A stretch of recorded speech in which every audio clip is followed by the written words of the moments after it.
Welcome to the Marvel Alliance podcast, where we cover anything and everything to do with the Marvel Universe and the comics, TV, and movies. We'll go from Earth 616 to the Mojoverse to the TVA in order to bring the Marvel Universe right to you.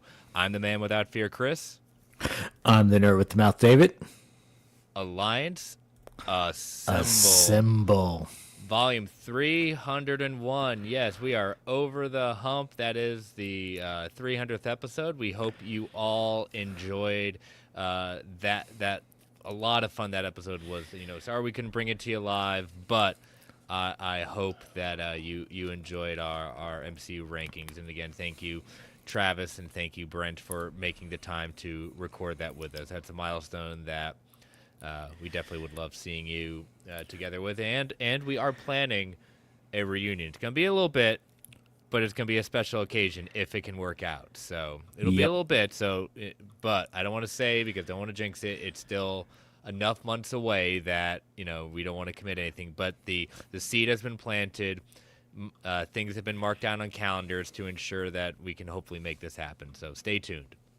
But we've got Bears Lair in the chat saying good evening. Can't wait to see what you guys have in store for us this week. Oh, yes. You check the little headline ticker below. We've got that. And we also got a very fun discussion for our post-credits, comic book related. Because it's a Marvel show. We're going to talk about everything. But this is going to be a fun one, talk about comic books in our post-credits. So, all right, David, how has been your week, my friend? My week has been pretty excellent. It's just been a kind of chill week, watching a lot of international football, so soccer for our Americans here. Kansas City is a host city for the World Cup. We had the joys of watching Messi live in Arrowhead Was 2 days ago. So, yeah, I mean the man was just on fire, absolutely killing it. Had the hat trick. I was getting texts from friends of mine who don't ever watch soccer, including my mom was texting me to say, "Oh my god, I feel like I'm watching history." And I'm like, "This, well, welcome to my world as a soccer fan." So, it has been very enjoyable for me.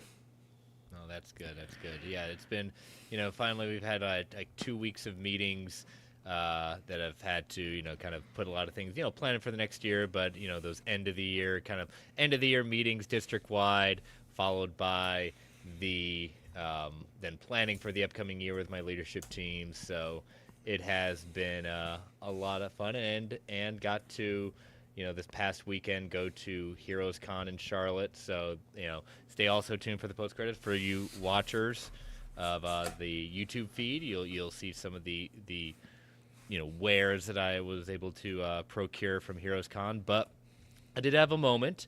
It was kind of interesting that occasionally I'll get recognized for one thing or another. It always throws me, but someone out there was, and might be listening at that point, yelled out, Chris, and I have a common name. I'm not necessarily the most immediate person when they're talking about me. So I immediately did, and then he was right in front of me and said, "Hey, wait, you're Chris from Marvel Alliance and Brave and the Boys." And I was like, yes, I am.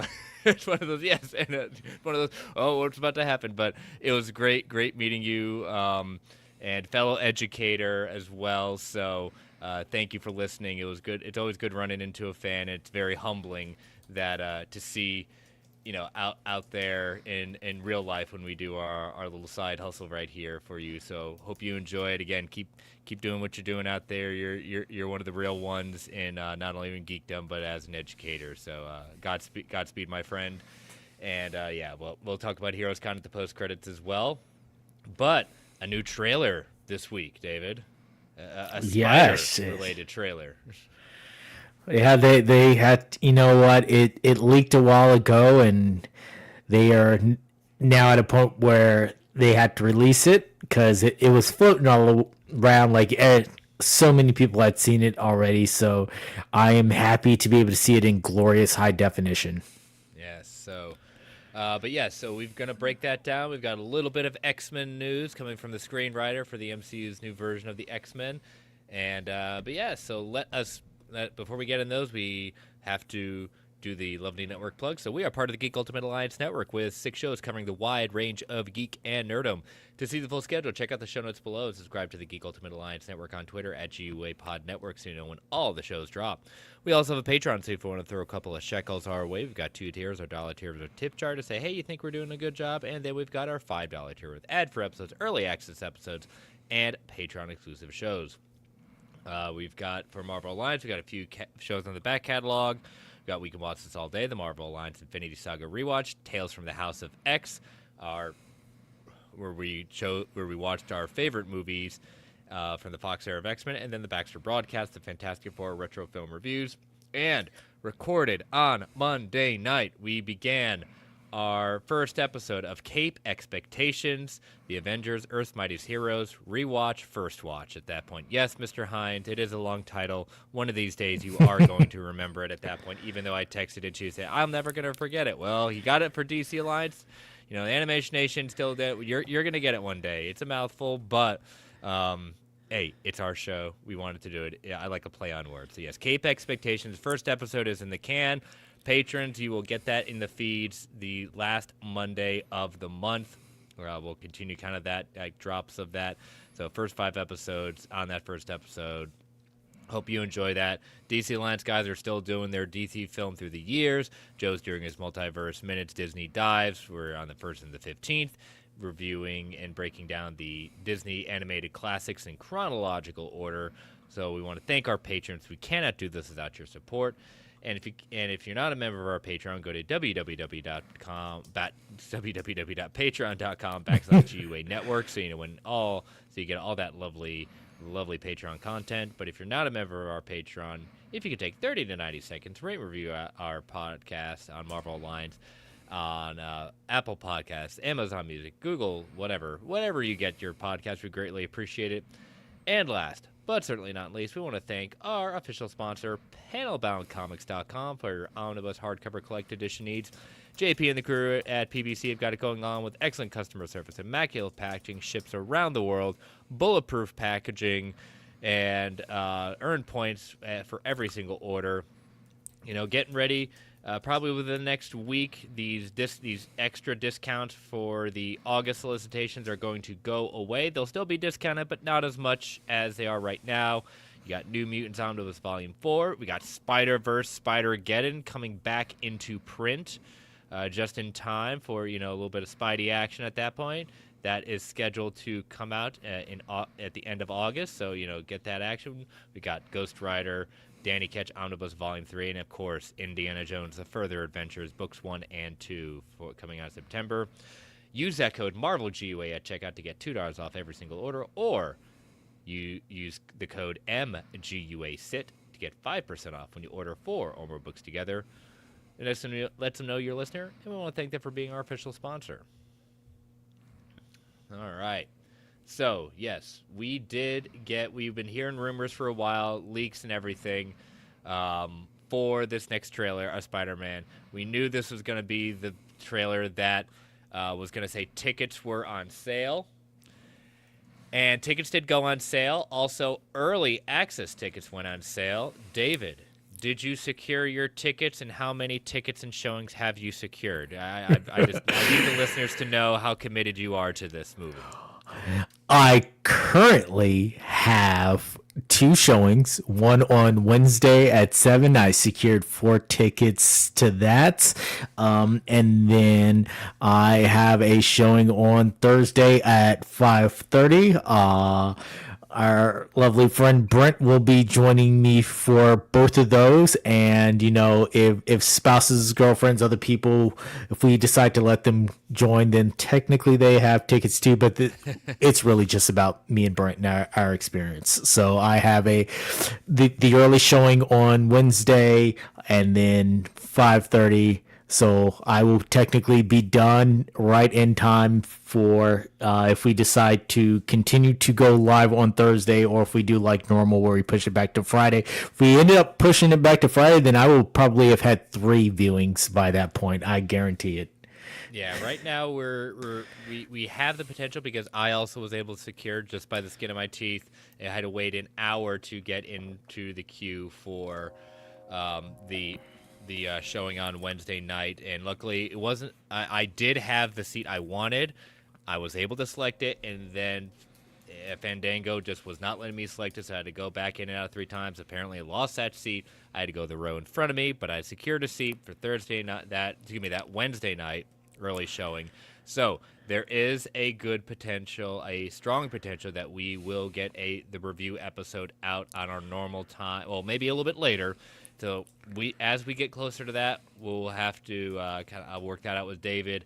Also working out with our brethren over at GeekVerse, because I know they're going to do their review also that night. So we're going to have to coordinate schedules and make sure we're fair to them and see if we can make this work out. But either way, we are going to be doing our review episode. We're going to be very excited to see it. It's been a while since I've gotten an early access. I think the last early access showing I was able to get was the Batman Part 2. So I'm excited. Last one that I had was... I was going to say it's maybe a day. This is only a day early, but still early is early.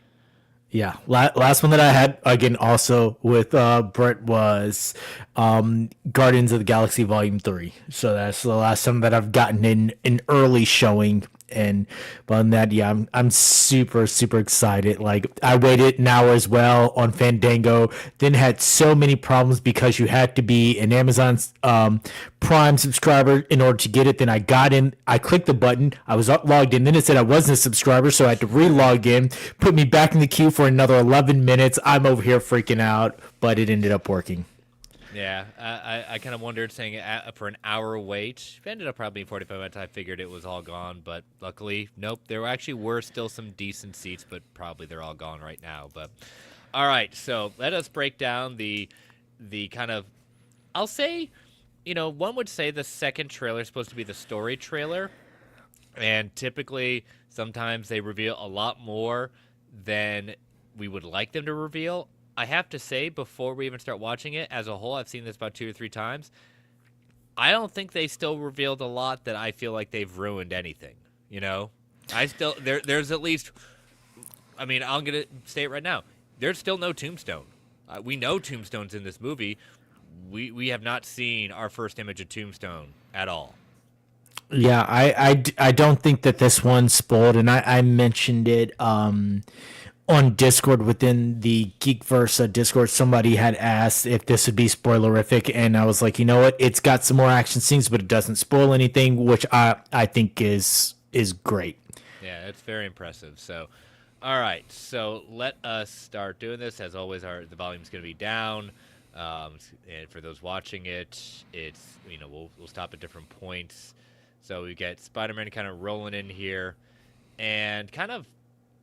Basically his power set is, not necessarily acting. He's like, what's going on? So it's kind of coming in and out. Now, we've seen, there's a history in the comics, and there's also a history in the movies with Spider-Man of his powers kind of going out of whack.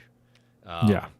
Famously in Spider-Man 2, his commitment to Spider-Man and his mind is kind of causing that, which, again, I appreciate. We've seen that. Which set up the 20-year joke of, oh, my back. Oh, my back. And we see him getting nailed to the wall by our first look at Scorpion in this. He's played by the illustrious Michael Mando. Mando. I can't remember. I think it's Mando. He's reprising his role of his brief cameo from Homecoming, playing Matt Gargan. The history of Matt Gargan in the comics, he was a criminal, and J. Jonah Jameson was able to fund him and put him in this kind of scorpion suit to take down Spider-Man. Well, at some point or another, he also hates Spider-Man, and he also tries to get revenge on J. Jonah Jameson that has tried to cheat him many different times. He is my least favorite iteration of when he does don the Venom symbiote. That is my least favorite one of Venom. I don't like it. I don't care much for it. I think Matt Gargan is a good character. I just don't care for him as Venom. Stick to Scorpion. Yeah.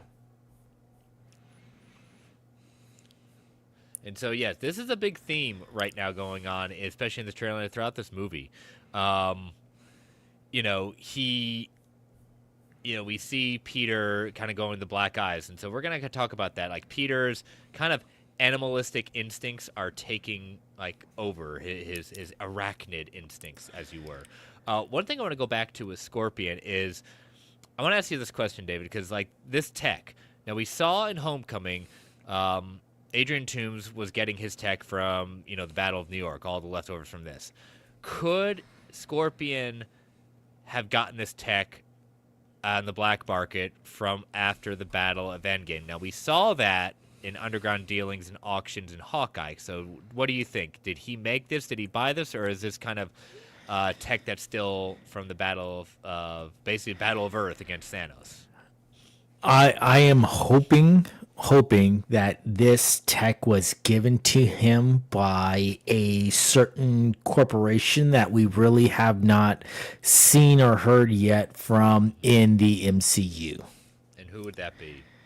I am hoping that these are where we first get our first seedings into this version of Oscorp. Okay. All right. That's good. That'd be good. So, yeah. So I love that we are getting this kind of look underneath the mask. We've seen it with Tony Stark. We've seen a lot of different things. But, like, there's a big theme, particularly in this trailer, of, like, look at the eyes.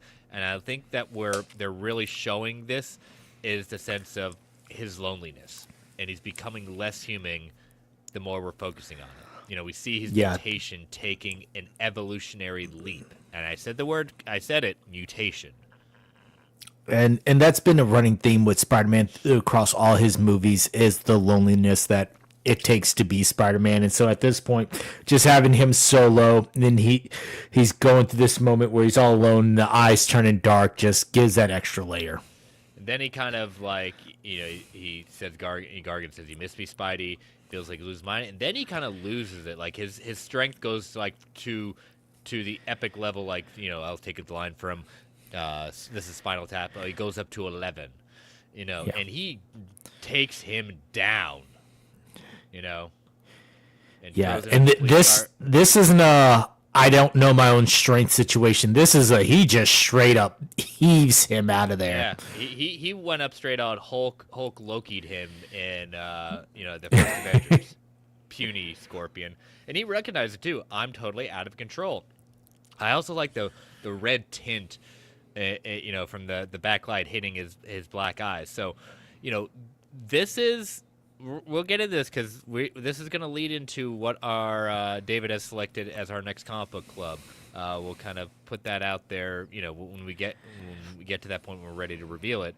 But this, I believe, I want to say that this is probably going to be, we've heard that the opening montage is going to be Peter going to be kind of taking down these kind of D-listers at this point, and I think this, the Scorpion fight is going to be in the beginning of the movie. I think it's going to be the kind of the culmination of Peter's taking down of these characters.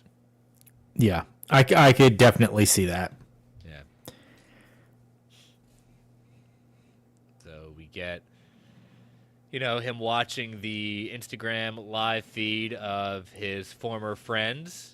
We got MJ, we got Ned. Now, here's an interesting thing. They mentioned that this is their last semester at MIT. In the last trailer, we had him watching the stream from their going into their first semester at MIT. So he's been sitting lonely watching them throughout their entire college career. Well, that's what I want to bring out too. Is that we're seeing this throughout these trailers. We're seeing this very big push-pull. Either embracing his aggressive nature like Frank Castle, or is he going to repress the nature like Bruce Banner? Yeah. That's going to be kind of a big theme, but it's also like he doesn't have a life. Like he is Spider-Man. That's it. Like there is no, like when the world forgot about Peter Parker, he's also forgotten about Peter Parker. Like that's all he does. I would love to know what he does for money to afford any kind of apartment that he's living in, even if it's the shadiest kind. Like, he has to afford something. Yeah. So I'm very curious of how they deal with that or mention that in this movie.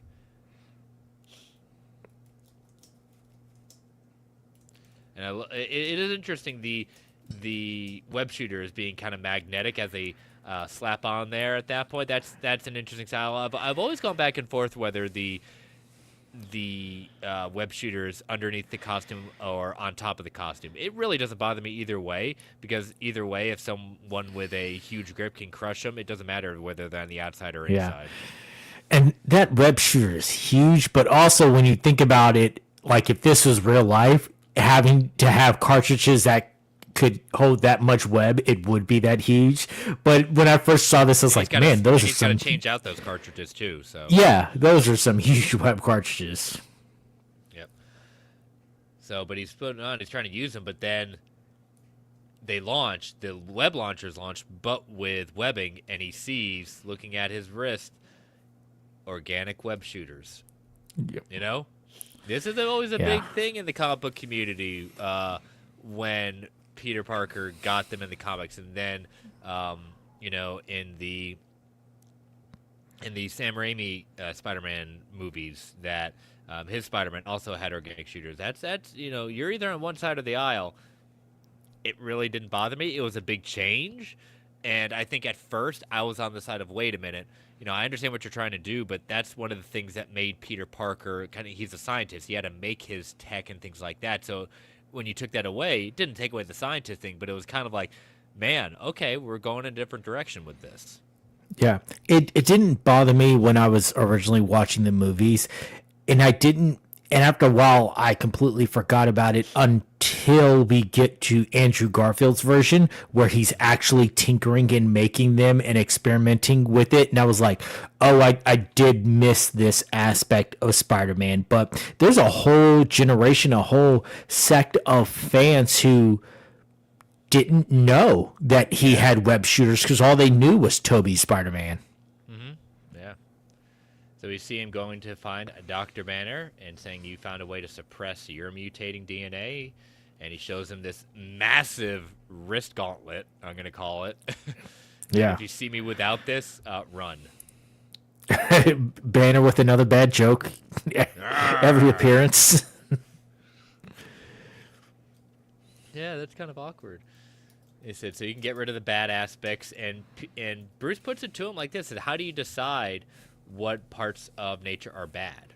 Yeah. You know, getting manhandled, throwing into all around the city.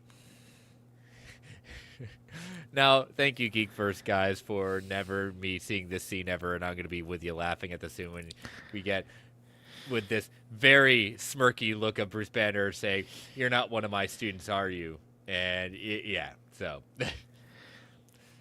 watch GeekVerse to understand what that means. It was kind of humorous at that point, but so we get this July. You know, okay, so we get another look at our. Oh God, I just bring down the actor's name. Oh, gosh, Jesus Christ. What is it? What is it? And you know what? Had you not just asked me, I'd been like, oh, yeah. I'm looking it up real quick. And we are, yes, Trammell Tillman. I knew his last name was Tillman. I just wanted to know the first one. Yes, Trammell Tillman. I knew it was an alliterative name. So we knew he was going to be in charge of the Department of Damage Control. But we didn't. There are a lot of things going about who was he exactly. Well, it wasn't until kind of the end credits over closed captioning that it was given away that he is playing the character of William Metzger. William Metzger is an anti-mutant activist, and so following the Middletown incident, Metzger used television appearances and rallies to push his militia into the spotlight to broaden recruitment with a message of filtering down to the communities such as Freeport High School. After the violence at a Freeport football game, Metzger was again featured on television, framing mutants as a national crisis requiring government action. From the militia's base in Trenton, New Jersey, Metzger presented himself as a credible political figure and outlined a strategy for targeting high-profile mutants through the press, later executing it on a talk show Charlie Ross, by publicly singling out Warren Worthington III. Who is Warren Worthington III? Angel. Yes, Angel. So for all of our X-Men fans. Yep.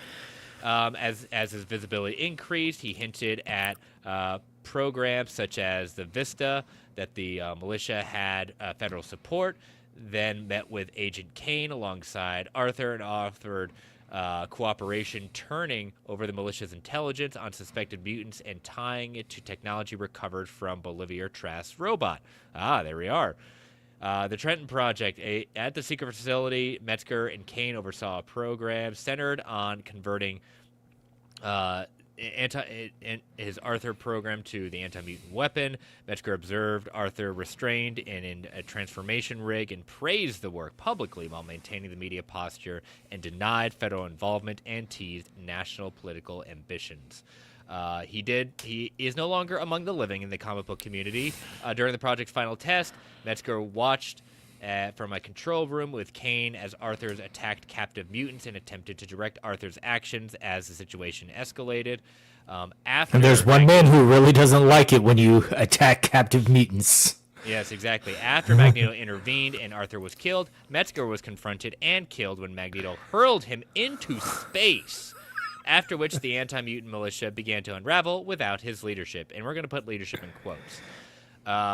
So yes, his first appearance with X-Men Children of the Atom #1 in September 1999. His final appearance was X-Men Children of the Atom, August of 2000. So that is who Mr. Tillman is portraying in this. I think it is rather an interesting choice. I don't know, being an anti-mutant character in the comics, played by an African American, I wonder if they're going to kind of confront that. It is very interesting. I think he is a great actor. I've loved everything that I have seen him in. Like I said, even though I blanked on his name at the time. Tremble Tillman is an outstanding actor, but I thought it was an interesting choice, being that once we finally figured out who he was playing, it was like, anti-mutant. Are they going to deal with this, or is this just going to be, not only is he a good actor, but we're going to confront this? I think that would be a very bold and interesting decision. What do you think? I think it will be interesting if this is more than just a use of a name, and they are going to, address, his position and his stance on being against another thing. Because, we had our allegories with the mutants and, the racism and things like that. And going against that, like, how are they going to address that? Or if this is just using the name. I will be interested to see how they're going to handle that. Yeah, and he's basically kind of saying, like, we're going against an enemy that we can't see, we can't control. But I think he is the main villain of this movie. I think he's the one that we're going to end up, which will be kind of, I'm not going to say totally disappointing, but, it's an interesting, I want to see, like, a mainless Spider-Man villain, but, again, I'm not going to judge a book before I even get a chance to read it, but, I think he's definitely going to be one of the villains of this movie. I don't know if he's going to be the main villain, but I have a feeling that he is going to control who Sadie Sink's character is going to be. Yeah. And we get our first look at Sadie Sink in this hood. Hooded up, yeah. We still don't have. There's a lot of, is she, isn't she's floating around about who the character is exactly. But I am reserving that until they actually put it on camera and say this is this person. Yeah. Considering that, I'll mention it when we get to that part of the trailer. But we get a lot of destruction. We get this kind of huge kind of pulse coming out of Roosevelt Island. I wonder if they're going to do like in the comics, or turning Roosevelt Island into another superhero prison. I wonder. But the only people that are affected. Oop, I didn't mean to jump ahead that much. I won't. Only Spider-Man and Frank are not affected, so I find that interesting. Because even he has called out that he's not affected by this. Then we get like some consciousness is bouncing around to people. Yeah, and it looks like Peter in his suit has a way of tracking the trajectory of it. I don't know if that's in real time or if that's more of a after the fact. It's noticing the change in people. And we see him that we saw in the other trailer. Apparently this is Ned's trying to figure out who Spider-Man is. His reintroduction to MJ in the flesh, and she's moving on with her life, saying you don't know each other. And saying, yo, Spider-Man, you okay? You get rid of that monster. So we see the conscience going back and forth. So what I want to point out here is, whoever Sadie Sink's character is it going to be this big first introduction of the MCU's X-Men? If you've seen previous episodes, I'm not going to say it again. Check it out. You've heard the rumors. Could Sadie Sink's character be the one who eventually causes MJ to remember who Peter is? I think that is a very good thought process, especially when this person says, I think I might go see MJ. And so, and there's another point in here where Spider-Man and MJ have an interaction and MJ's completely calm. Like, she just felt at peace around him. A few people in the chat. We got Bears Lair saying, I remember when I first saw Toby's Spider-Man, I was so frustrated when then it had web shooters. I love the last second cartridge swap. And then we've got a new person in the chat, Sanju, saying the themes of the movie seem to be depression, loneliness, mutation. Absolutely. Absolutely. And then we see... Okay, so I want to say one more thing about this kind of bracelet or whatever that, what Peter's holding up has now been crushed or damaged. That's been suppressing Bruce's, Hulk. I think, this suppressor that Bruce has, I think this also could be used and co-opted by the government as a mutant gene suppressor. In the sense of like the collars from the show. Well, I will give my thoughts on that when we come to Fact or Fiction. Okay, all right. And so we see Hulk finally hulking out. How's it been, Mr. Savage Hulk? I do like the line of, I didn't know you could get that big, because if you remember, Peter's only interactions with Hulk, like one-on-one interactions, because they were in New York at the same time, but they did not interact with each other. And then in the climactic fight, by this point, he is already, the smart Hulk, so he's not as big. And then at Tony Stark's funeral, so he was never the big menacing Hulk in any of the times Spider-Man's had direct interactions with him. Yeah. And so it's kind of hard to see, but some of the merchandise and things like that, we could be now officially getting confirmation that we are going to see Gray Hulk, which was the original form of the Hulk in the comics, and then it was returned to in the very amazing Peter David run of the character. Freed from Banner's mental prison, he put him in thanks to probably Sadie Sink's character. Yeah. So I know a lot of people are excited to finally see Hulk back. We see Spider-Man basically saying, MJ, come with me, kind of having an Aladdin moment. Do you trust me? Seeing a whole new world. We see her meeting Frank. But yeah, I think Frank is protecting Sadie Sink's character in some way, shape, or form. And we still don't know where the Hand fits into this. That's why I'm saying, I think the Hand is working at the behest of Tombstone. I do not see them working for the DDOC.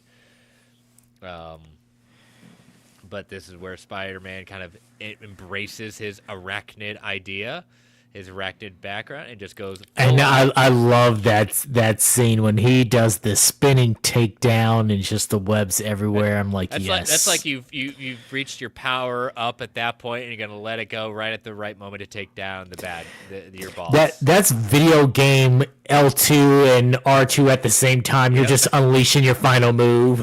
Yeah, going Spider-Man berserker at that point. But we see Peter at the end visiting May's grave saying, I miss you. We heard her saying kind of the, what are you going to get? Are you going to fall into what kind of hero are you going to be? We see a cool shot of Hulk going down and, probably doing some collateral damage. Spider-Man Brand New Day. He's going to do some, we got to do a jokey. It is Spider-Man. So, doing some stretching. He's not in high school I did anymore. like I'm not in high school anymore. Taking him down. So, yeah, tickets on sale now. But yeah, all in all, a good trailer. I wouldn't say like, oh my gosh, this movie is going to be like hitting on all levels. It didn't move my needle down. It didn't move my needle up too much more. I think I'm very impressed that they didn't give away really a lot of the story outside of saying, okay, Peter's going to be dealing with some issues with his power set, loneliness, as Sanjay said in the chat, depression, kind of where's the balance in his life. But again, we have not seen Tombstone. And another, thing that I think this movie is based off of, not just in title only, Brand New Day, the post one after one more day. But I am very confident, just as you are confident, that the storyline that they also they are borrowing from is from The Other. Yes, there are a lot of moments in iconography from The Other that, as you look through this trailer, you're like, oh, I'm seeing things that feels like it. Yeah. So, but yeah, I'm excited. As we said, we've already gotten our tickets for it. So come the end of July, we are very excited for this. It's going to be a nice one when we have a lead in at the beginning of the month. In literally just 2 weeks, we get X-Men 97 returning as your shirt for those watching. David's got his X-Men 97 shirt on. I've got my 3 Peters shirt in this. Yeah, and it's going to be a good July coming up. So, but yeah, hopefully you got your tickets. If you haven't gotten your tickets yet, I'm sure, again, this is going to be, as we kind of talked about when I was on the vodka stream last week, we had mentioned in the sense of like where this movie has been placed, there's nothing really after Spider-Man Brand New Day comes out. Like, they will pretty much own August for the most part. Yeah. So will it make the $1 billion? I don't know. We'll have to see. Right now it's tracking for $200 million. The pre-sale tickets are the best of 2026. It's definitely creeping up on different records. So right now they're currently predicting the first weekend at $200 million. So I'd say that's a pretty big success. Yeah, they have perfect timing at the end of July. You get that last little rush before school starts. Some fun with that. So yeah, I have a feeling that they are going to dominate. Yep. All right, so we're going to take our first ad break for breaking down the news for the week. So listeners, these ads help keep the lights on the Geek Ultimate Alliance Network. We don't get to choose what ads come out, and they can be a bit loud, so give it that 3 count before they come on. 3, 2, 1. We'll be right back. And we are back. All right. So just one news item for the week. This is coming from Deadline. Beef creator, director Lee Sung-jin reveals the X-Men reboot update. So I've seen the first season of Beef. Hopefully this summer I will get a chance to binge the second season. But they were talking about Beef, but they couldn't pass up the opportunity to check in with him, as he is one of the screenwriters for the MCU's X-Men reboot. So Deadline says, before I let you go, you've taken a stab at Marvel before, and now you're doing the next X-Men movie. What is it like to do something that has the kinds of parameters after the freedoms you've had on Beef? He also helped punch up Thunderbolt's Asterix as well. So Lee said, truthfully, it's the same parameters on this project, which is so exciting. I'd say there were actually more parameters on Thunderbolts because it was plugging into an existing arc and existing characters, whereas the X-Men, Kevin Feige just wants to take big swing and start anew, not to be beholden to any movies that have come before. And Jake Schreier has such a clear vision in terms of wanting to get back to the character first and to what is exciting about those early Chris Claremont run comics, which was all about team dynamics. There were a lot of soapy elements to those comics. We've been in the room every day together. Kevin and Louis Esposito are so dialed in and have such an incredible instincts that it's fun to just blue sky think.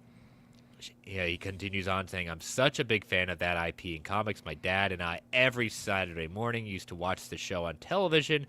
So to be able to be around Marvel conference room and have every X-Men character on the board and be able to spitball and freestyle on, what about this person? It's so emboldening because you're like, oh, wow, this isn't going to be a safe movie. This is actually going to be a really exciting new take. So nothing really outside of like just hearing how much of a fan he is, how devoted to it. I mean, throwing creators by the name of Chris Claremont out there. I mean, you're warming my heart. That's literally it's a good way to pull people in. I literally have from beginning to the end of Chris Claremont's run on X-Men in Collect Edition format. X-Men are my favorite team in Marvel Comics, like hands down. So many different themes, and yes, the Claremont Byrne run in the beginning and Claremont fully taking over a team that when they took over and brought them there, they gave it to them because they didn't have any faith in it because it already got canceled once. It wasn't necessarily a big title, and Byrne and Claremont made it who they were with such of the iconic storylines at that point. I love hearing a fan take on these characters and understand, and I have faith that they understand what they're doing. I like hearing they're not beholden to anything as much as they were on Thunderbolts. Yeah, I completely agree. Knowing that they know the history, the connections, the big moments. Again, you're talking about Chris Claremont, who was a legend when it comes to X-Men. Just having that knowledge and being able to understand those team dynamics, which is going to be huge for a franchise like this, that gives me a good feeling going forward. Yeah. So we will see. There have been some rumors of some possible castings going out there. It seems to be from what we have heard and understood that, they're probably going to go for a lot of unknowns, which is fine. This could be a launch pad for some up and comers that are maybe a little bit in the, young actors market, or just some young actors and actresses that are out there. We and I have gone back and forth. Travis and I go back and forth. Brendan and I have gone back and forth. Like, who could make up this possible team? We're going to continue going that.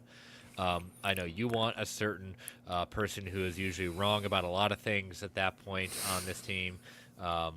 He's definitely not throwing hands. He's throwing eyes and throwing insults and just being wrong most of the time. But pretty much all the time at that point, if we're going to be honest about it. Look, only time a man is wrong is when it's talking about being faithful to his woman. Outside of that, I'm going to point out one thing, and I wasn't going to send this. I think I might have sent it to you. I'm not sure if I did, but if you have not read, what if Cyclops had stayed with Madeline Pryor? Read that issue of What If. Read it, and you will see because of his one choice, how bad he screws up everything at that point. Yeah. So just read it, and you will. I'll continue proving my point of why Cyclops is wrong. So, anyways, deadbeat dad, all the things. Anyways, poor Scott. No, absolutely no poor Scott. He gets everything that's coming to him.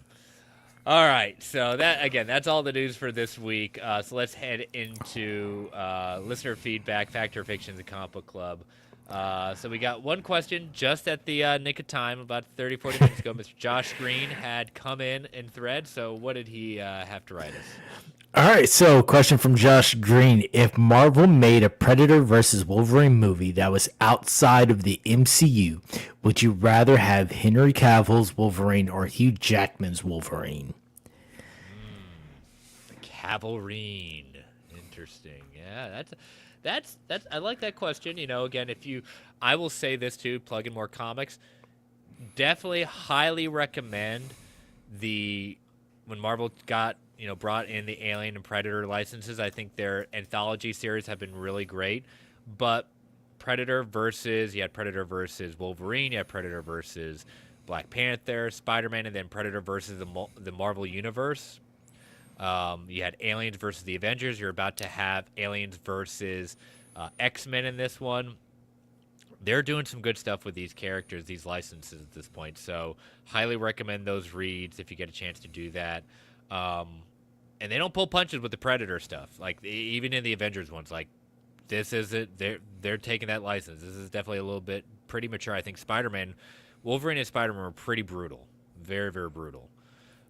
As you would expect, at least with Wolverine. So yeah, who would you rather see? I'm still thinking. So here's the thing. For me, if they're going to do it outside of the MCU, I don't want either of those two. If it's outside of the MCU, number one, now that Hugh Jackman has been brought in with Deadpool and Wolverine, I think you stick true to the character. I think with something like this, you are going to want an over-the-top version of Wolverine. So I'm going to take it back to some old fan casting, and I'm going to say Ja Courtney. Wow. Okay. That's definitely reaching back in the way back machine. Yes, that is some older fan casting. When they were still trying to decide if they were going to recast Wolverine, he was someone who was on a lot of people's list.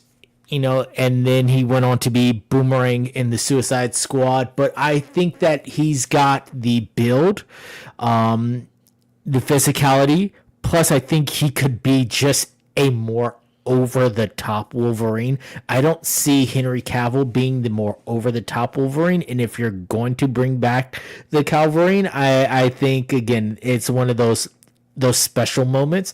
And I'd rather have Henry Cavill do something else with Marvel if we're going to get him in one true Marvel moment. That there's somewhere else I'd rather see him. So I'm going to go with Ja Courtney for that. All right. Well, I'll keep the question there. It was interesting just because you had the cameo of the Wolverine, and you got Hugh Jackman as Wolverine. I will say, I would love to see the Wolverine. Just love to see it just there, and they're getting an action figure for it, which I love. I think that's really cool. Man, this is tough for me. I think it depends on which version of Hugh Jackman's Wolverine, and I would say that the version we got in Deadpool and Wolverine, where we got there, that was one version, but I think that I want to see just the Wolverine. I think I want to see the Wolverine. It's not a huge step ahead of Hugh Jackman, because I think that could be good, but I just think the massiveness of Henry Cavill versus a Predator, I think that could be kind of fun. So yeah, I'll say the Wolverine. So yeah, but fun question. All right, so fact or fictions for this week. All right, so we have for some reason the ones from a couple weeks ago, I've got those too. So we got a couple weeks ago with Mr. Hines did it. So he said there will be a second season of Spider Noir. 100% said yes. What say you? I say yes. All right. Number 2, there will be a live-action Miles Morales, Sony Spider-Man in the next 5 years. 86% said fact. 14% said fiction. What do you say? I say yes. Kevin Feige has said that they're waiting until after the final Spider-Verse movie before they'll introduce theirs. So that makes me feel like they definitely have something on the horizon. Yep, I mentioned that to Mr. Hines as well. And then his final one was Spider-Man Brand New Day will make at least $1 billion. 67% said fact, 33% said fiction. Do you think? Now, my beginning of the year prediction was that there was only going to be $1 billion movie this year. I didn't strike my claim about which one. I just said one of the Marvel movies would be, not both. So do you think will it be Spider-Man? Close, but not it. Okay, close but not it. All right. I agree with you that there's going to be $1 billion movie. I just don't think that this is it. Don't think this is going to be it. All right. So let me pull up the ones from our 300th episode we put out there. All right. So for some reason there was no vote. The voting got screwed up on number one. But since you weren't there for it, you get to kind of put it out there. The Age of Krakoa will be a major story arc in a future season of X-Men '97. Fact. Yeah. And I said that as a huge fan of Krakoa era X-Men. Yep. All right, number two, we had 100% say this. There will be a Defenders-related special presentation, not titled Jessica Jones or Alias. I'm gonna go fact on that, and I think I voted fact on the poll. Okay. This next Spider-Man Tom Holland trilogy will feature Gwen Stacy and Harry Osborn as supporting characters. I'm going to go fiction on that. I don't think we'll get Harry. Okay. And then I think this was yours. In season 2 of X-Men '97, one of the X teams will lose and die against Apocalypse. So this is yours. That's mine. What do you think? And I'm going fact. I think that they have to have the big moment, a la Gambit sacrifice, all over again. Gotcha. All right. Well, I will. Those are the ones from the last 2 weeks. So, David, what do you have for us this week? Okay, so first one, we kind of touched on it earlier. Banner's wrist gauntlet will be the blueprint for the mutant collars. Blueprint for the mutant collars. I will. I put it out there as an idea, but I'm gonna say fact. I think they're gonna co-opt it like governments do. Yep. Same here. I think that's an easy way to get that technology in our hearts and minds so that it can loop around later. All right. Number 2, we will get hints of Ned Leeds' Hobgoblin persona in Brand New Day. Y'all just gonna try to make this a thing, aren't you? I have a thought process on how it's going to happen. Well, explain your thought process then. My thought process is, this emotional connection that's jumping between the people. I think at some point it will get a hold of Ned, and we will see some different tendencies out of him while he's co-opted by this presence, and that will be how they get the other aspect of it. Okay. Yeah, I don't see this Ned as ever turning into a hobgoblin. I just don't. Not because I don't care much for the actor. I just think that this is not our hobgoblin. And to be honest, Ned Leeds, that was a version of the hobgoblin. Doesn't say he has to be the hobgoblin. So he did promise last movie that he'd never betray Peter. So yeah, they sometimes drop those just to say and nothing happens. Yep. All right. And the final one. A member of the X-Men roster will come out in full costume at Hall H. I will say false. I do not think we are going to get official from Marvel. That's what I'm saying. The trades can say whatever they want. I will say false. I do not think we are going to get anything official casting news about the MCU's version of the X-Men until at the earliest next year. At the earliest. We are not getting anything official from Marvel about the MCU's casting. Yep. All will be leaks, and that we're going to be in Fantastic Four First Steps territory. I'm hoping that they at least plant a seed, give us how they did with the Supreme Intelligence, just the walk-through moment and things like that. So we'll see. Right. I want it to happen. I don't know if it will. I'm leaning towards fact, but we'll see. We'll see. All right. Well, I will post those and let your voices be heard with that. So we're going to take our final ad break for the evening. Listeners, let these ads help keep the lights on the Geek Ultimate Alliance Network. We don't get to choose what ads come on. They can be a bit loud, so give it a 3 count before they come on. 3, 2, 1. We'll be right back. And we are back. All right, so we are going to conclude the Age of Ultron storyline with Age of Ultron 10. AI, as it were. So, David, 10.AI, aka, let's do a whole comic book about Hank Pym. A whole origin story about Mr. Hank Pym. Thoughts? Unfiltered thoughts. This was the redemption arc for the unredeemable.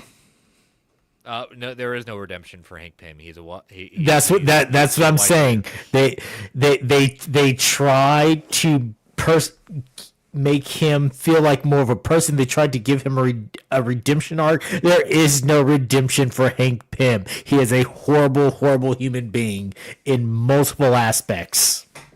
I did find it interesting that they, when they spend the time looking at like how much of a level genius he is, basically painting his parent, particularly his father, as not understanding and suppressing his gifts and talents, while his grandmother is the only one that kind of encourages him and does things like that. But when she passes away, he kind of like his creative side kind of just kind of disappears, and he just falls into the what can be practical, and leads to him eventually developing the Pym particles. It's interesting in that sense, but where I think it's rather interesting when he kind of takes on the idea of the hero and how he just like, I'm a big guy, I'm a little guy, I'm a big guy, I'm a little guy, Yeah, just he's like, yeah, I was Ant-Man, I was small. Then I started thinking maybe I'm too small. So then I became Goliath, and I became Yellow Jacket. Like there's all the choose a lane, my guy. Choose a lane. Yeah. But yeah, it's basically an origin issue, kind of reestablishing after what happened in Age of Ultron to like his character at this point, and it is basically a backdoor pilot to what became a spin-off series of Avengers AI. No, we are not going to be reading that. Spoiler alert, it's not really that good. If this issue was anything to prove that, not much by Hank Pym is to be led by anything. Yeah. So, but all right. So let's kind of give our overall thoughts of Age of Ultron. A reread of this for both of us. Upon a reread, what did you think? Upon a reread, I started thinking that it definitely had some good moments, but it also had some slow and confusing moments, and it kind of felt like the turn and the ending of it still to this day seems a little bit rushed. Like they had this grandiose ideal, and then they were told, you only get 10 issues, you got to cut some stuff. Yeah. I felt, especially in the beginning, I'm cool spending time in the dystopian future, but it dragged. And when we got to the alternative future, that's when it kind of picked up a bit. But it's a meh overall, in my opinion. I'd say a mediocre 5, in my opinion, for an event series at that point. I know this had ramifications that would lead down to other things, but I'd say all in all, just as an event series, it's a 5. I definitely not what I agree. would recommend for people to read. As a first time event, I would put other things in their hand. I definitely agree. This is not a go out of your way to search and find. You need to read this story, this series. Yeah, so, but all right. So that concludes, again, as we said, the movie Age of Ultron just takes the title of the Age of Ultron and nothing else about it. So I after rereading it, I understand why.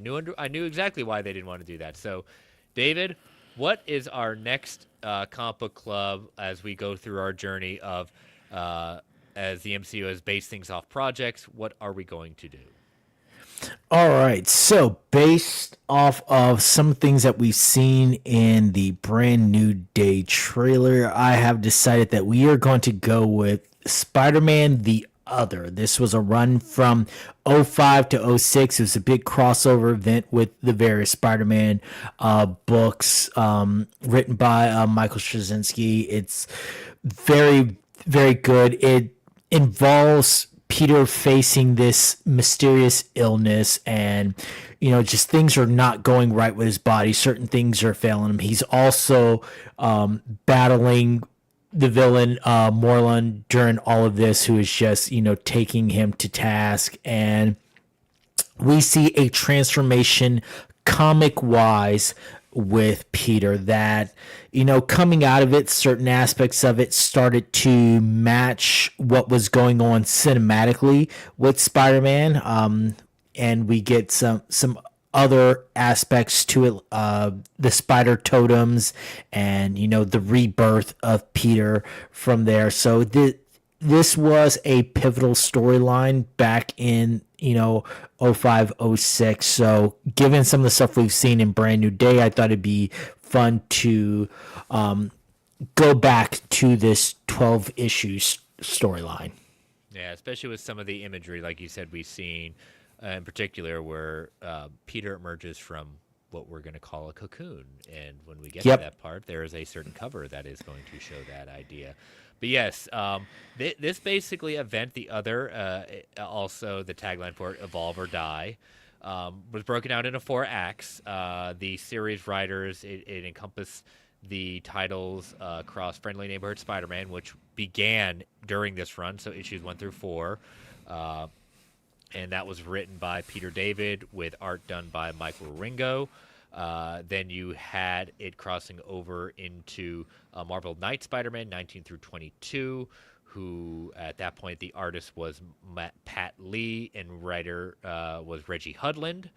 And then you obviously have the mainline title of The Amazing Spider-Man 525 to 528, which, as you said, written by J. Michael Straczynski, and artist on that one was Mike Deodato Jr. So I'm definitely excited about this. I know, as we say, this is a particular storyline that does have some a lot. I think there's a lot more people who are not fans of this storyline.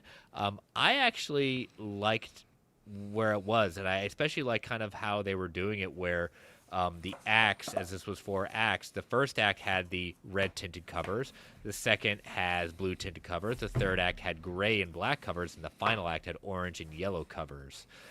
So they really leaned into this. I actually am going to be very curious to see if I come out of this as feeling as high as I did after it, because at this time I was still in the beginnings of my re-entry into collecting comics weekly. So this was kind of very exciting for me, and seeing kind of a changeover for Peter. Just that this was a era of huge shifts in Peter's time as Spider-Man. So I am excited to revisit this. Yes, me too. It's been a while since I have fully read this. I do remember this was like, right after high school or early college time for me. I was working at Buffalo Wild Wings, taking my checks and running to the comic book stores between shifts, and I'd go back and I'd sit in a booth and read it until the dinner rush started. And this would be my first time sitting down and reading all 12 issues straight through since. Yep. So next week we will begin our journey into Spider-Man the Other in part 1, which is going to be in Friendly Neighborhood Spider-Man at number 1. As always, if you are a Marvel Unlimited subscriber, you can just simply look up the Other storyline, and it'll be in that lovely reading order. Or if you have a physical edition, things like that, we're going to start it next week.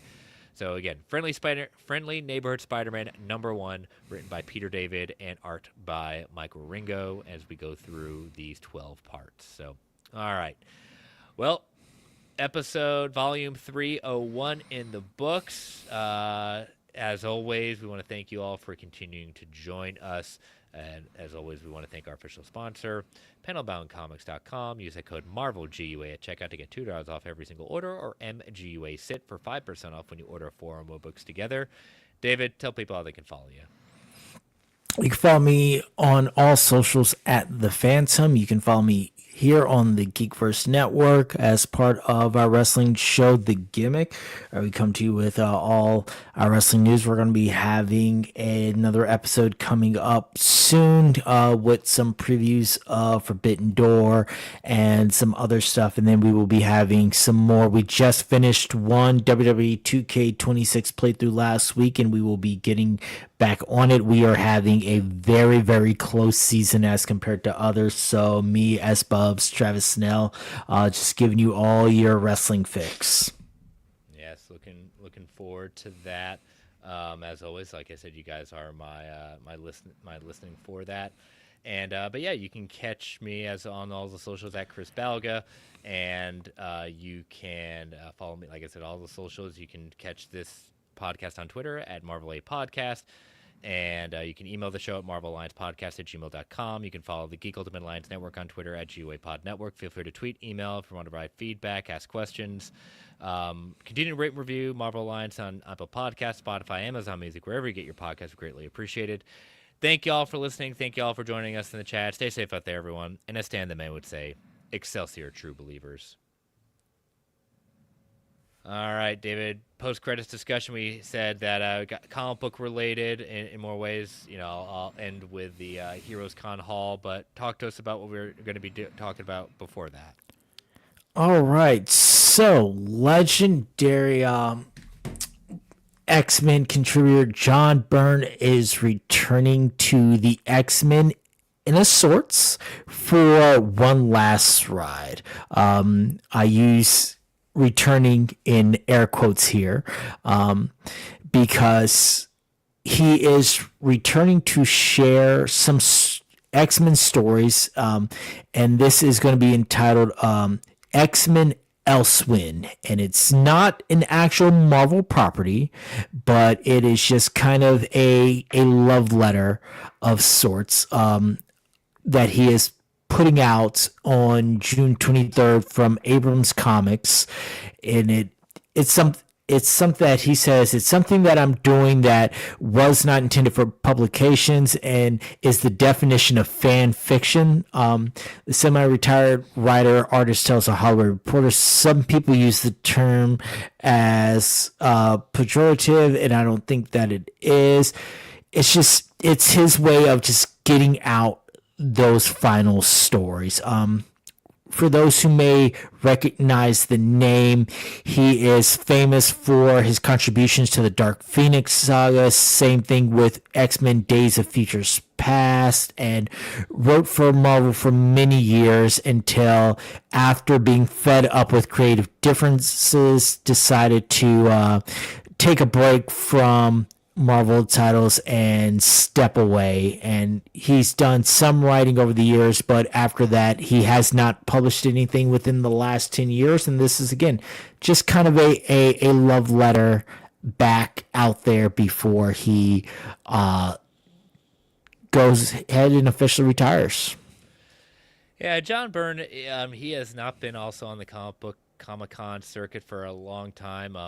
Very curmudgeon-y in the interview. Definitely also that he does not let anything fly. As you said, it also goes into the article, and he talks about how his differences, especially around the time of the death of Jean during the Dark Phoenix saga, he was not a fan of that. Especially editor-in-chief, when Jim Shooter ordered Jean killed, that rubbed him the wrong way. That led to his eventually leaving the title, turning it all over to Chris Claremont to head up. But yeah, this was a kind of a fan project that he just started doing one day, as he talked about. Like, he created a panel of Wolverine versus Sauron, and just kind of stepped on putting out panels by panels, pages, and they kind of became kind of this underground kind of, oh my gosh, this is John Byrne if he didn't leave the title. And it went on for, I think they said, about 36 issues online. And so when people are saying, is this ever going to be collected? They're like, one, I don't know if Marvel's even going to allow me to do that. I'm surprised they haven't sued me, Yeah. But they were able, under C.B. Cebulski as editor-in-chief, were able to get together, and he wanted this to happen. So in in conjunction with Abram Books, the first volume of 3, X-Men Elsewhere, is going to be coming out. I believe next week is the first volume. It has already gone out of print at the distributor level.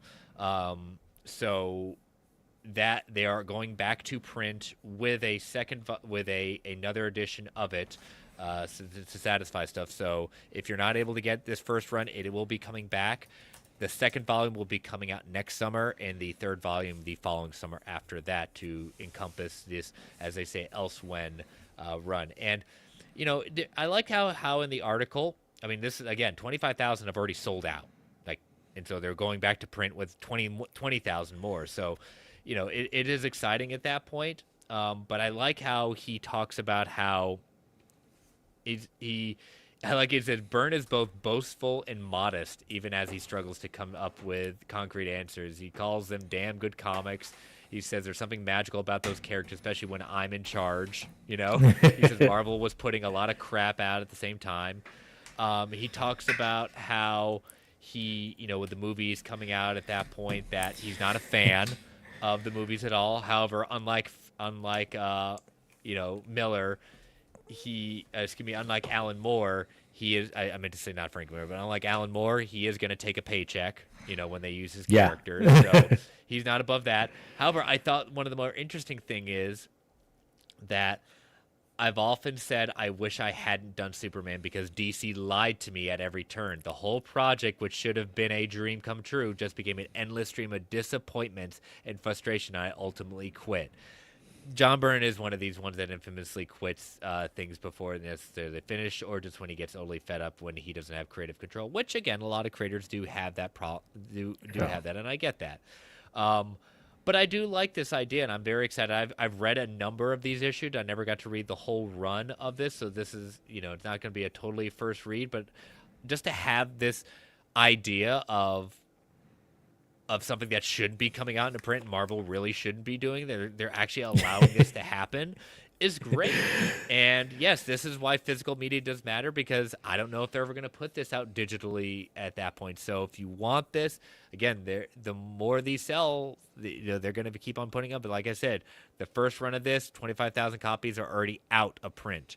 20,000 are going back into there. But again, Volume 2 comes out next summer. Volume 3 comes out in 2028. So I'm excited for this. I think this is a great idea, great thing, great capsule of what if, literally what if, or else when, as this of what if John Byrne got to continue writing the X-Men as he saw fit, as he gets to say goodbye to leaving comics with this last idea. So cool idea. But yes, I promised some images of what happened at Heroes Con. So went to Heroes Con and got some sketches, so I'm going to single myself out so I can do this. So I've got a Spider-Man remark by my favorite artist of all time for Spider-Man, Mark Bagley. So that was pretty cool. And as he was signing my Omnis, well, one of the Omnis was his with Michelini.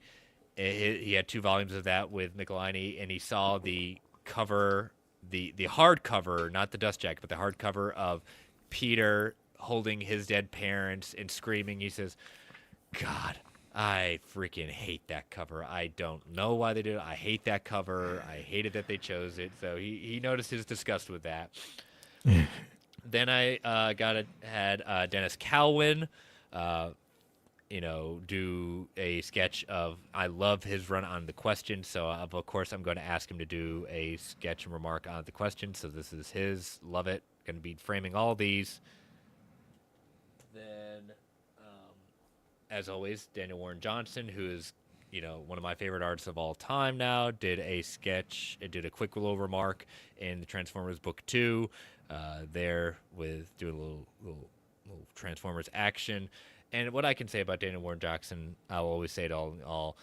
I'm always amazed. Like, he remembers who I am, even though I only see him once a year. He asks me things that I wouldn't think anyone would remember about. So if he ever listens to this, Daniel Warren Johnson, I love this man. He is awesome. He is a fan's gift. He loves the fans.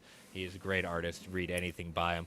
And also, big deal for him, an artist edition of his Beta Ray Bill miniseries is coming out next year. in that huge format at that point. So check that out when it does come out. Speaking of Beta Ray Bill, meeting Walter Simonson, him signing, that's Dana Warren Johnson there, but Walter Simonson, the creator of Beta Ray Bill, even though this is not his, as he pointed out to me, he says, this isn't my version of the character, but he knew who exactly it was. But I reminded him and said, sir, you created the character, so this means so much to me in that famous Simonson signature. But I got the opportunity, and he did me a solid. I pontificated so much of how much I love Beta Ray Bill. He did me a solid and did me a remark for Beta Ray Bill, and this is going to be a treasure. Love that character, love everything about it. And but yeah, that's some of the stuff from Heroes Con. So very successful. Got to also meet Scott Snyder and a number of other great creators. But a lot of times got to hang out with my friend BJ Kicks as well. So all in all, great time at Heroes Con. But yeah, so we'll see what news brings us next week. David and I are kind of thinking they may be a little quiet with Supergirl coming out next week. They may go quiet next week in preparation for, as David is wearing, X-Men 97 Season 2 comes out July 1st. So we will be there at the very least breaking down. So we'll see if we see you next week. If not, we will see you possibly in 2 weeks to start our journey into that. So catch y'all later and have a good weekend, and we'll see you real soon. Bye-bye. See ya.